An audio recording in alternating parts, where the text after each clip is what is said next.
আমাদের বিশেষ করে যারা সবাই জনপ্রতিনিধি হয়েছেন তাদের এই দিনটা বিশেষ করে মনে থাকবে। ভারতবর্ষের লোকসভার গণতন্ত্রের এই দিনটাতে রেজাল্ট বেরিয়েছিল।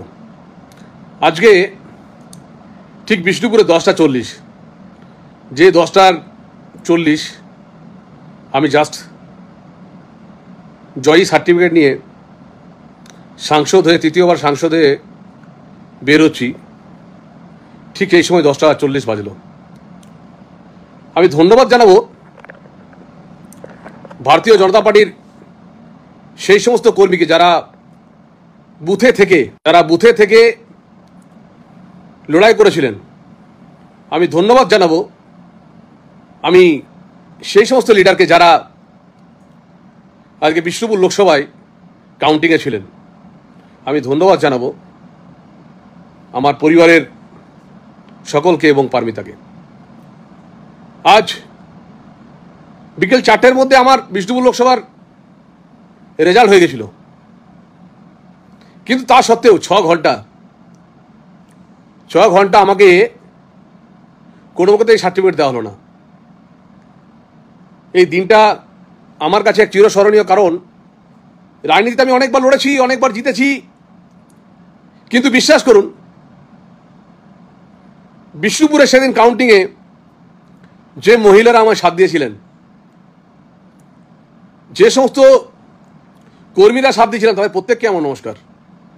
আমি জীবনের অনেক লড়াই লড়েছি, বিশ্বাস করুন, কিন্তু এই লড়াইটা আমার কাছে এক অভূতপূর্ব ছিল।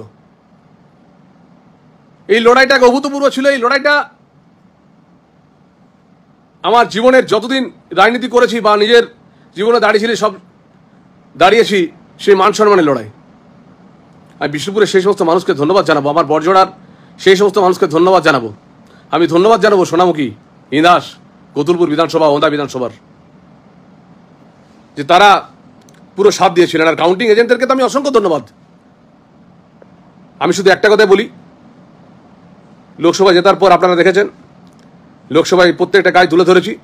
নরেন্দ্র মোদীজি যে আদর্শ নিয়ে চলেন, সেই আদর্শে ভারতীয় জনতা পার্টি পদ্মফুল সেই নিয়ে কাজ করে চলেছে। এই লড়াই বিষ্ণুপুরের ডেভেলপমেন্টের জন্য লড়াই। এই লড়াইয়ের জন্য বিষ্ণুপুরে যাতে কেন্দ্রীয় সরকারের কেন্দ্রীয় বিদ্যালয় হয় তার জন্য লড়াই করছি। মোশাগ্রাম জয়নিংটা হচ্ছে, রেলও চালু হবে।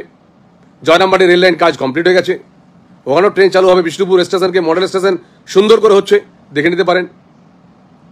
প্রত্যেকটা জায়গায় কাজ হচ্ছে, কেন্দ্রীয় সরকারের যা কাজ সেগুলো সব হচ্ছে। আমি তাই বিশেষ কিছু বলবো না, শুধু এটুকুই বলবো, নরেন্দ্র মোদীর আদর্শ নিয়ে চলছি। যেভাবে বিদেশি শক্তিকে পরাস্ত করে সিন্ধুর অভিযান নিয়ে পাকিস্তানকে দেখলাম, তা অভূতপূর্ব। আমি চাই মানুষের আশীর্বাদ নিয়ে মানুষের কাজ করতে। আবার বলছি, আমার সেই 18 লক্ষ মানুষকে ধন্যবাদ। যারা ভোট দিয়েছেন তাদেরকে প্রণাম, যারা ভোট দেননি তাদেরকেও ধন্যবাদ। যে আগামী দিনে নিশ্চয়ই দেবেন, আগামী দিন নিশ্চয়ই পাশে থাকবেন। ভারতীয় জনতা পার্টি জিন্দাবাদ, বিষ্ণুপুর লোকসভা মানুষ জিন্দাবাদ। আর ধন্যবাদ জানাবো আমার প্রত্যেকে মনে আছে যারা ওই কাউন্টিংয়ের সময় ছিলেন, যারা এই ভোটে লড়াই করেছেন, তাদের পাশে আমি আছি, আমি থাকবো। যে কোনো কর্মী আমার কাছে মূল্যবান, যে কোনো কর্মী আমার কাছে সম্পদ, কারণ কর্মীরা ছাড়া এই লড়া কোনোদিনও হতো না। আর তৃণমূল কংগ্রেসের ভাইদেরকে বলি, যারা তৃণমূল কংগ্রেসের জন্য লড়াই করছেন, তাদের জীবনে কোনোদিন সুখ নেই, কারা কোনোদিনও শান্তি পাবে না, শান্তি পাচ্ছেও না। অদ্ভুত এক লাইফ। তাই আজকে বেশি কিছু বলছি না। আমি আমার জীবনের সবচেয়ে কঠিনতম লড়াই, কারণ এই দিনটাতে আমি দেখেছি, এই দিনটায় মান সম্মান ইজ্জত থেকে শুরু করে সব চলে যেত, কিন্তু আমায় ফেরত এনেছেন দেবাদিদেব মহাদেব, জয় বাবা ষাঁড়েশ্বর। বৃষ্টিটা আসার ফলে তৃণমূলের দুষ্কৃতীরা কাউন্টিং বুথ দখল করতে পারেনি। সমস্ত কর্মী জিন্দাবাদ, ভারতীয় জনতা পার্টি কর্মীবৃন্দ জিন্দাবাদ। সবাই ভালো থাকবেন, নমস্কার।